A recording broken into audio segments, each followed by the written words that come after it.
למה אתם נותנים לו להסתובב לבד? מה זאת אומרת? בעלי יצא לטייל איתו. בעלך לא היה איתו. הכלב היה לבד בכניסה לבניין. שישי בערב, גשם, לאן יש לו ללכת? כל הדברים שלו, גם פה פלאפון, ארנק, אין לי איך להשיג אותו.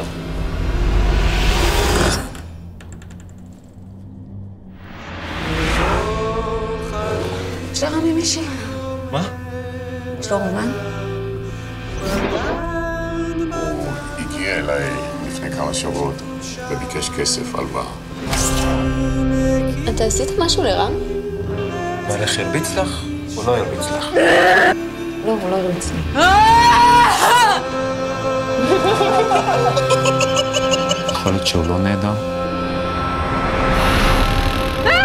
זה קטע. זה קטע שאנשים נעלמים.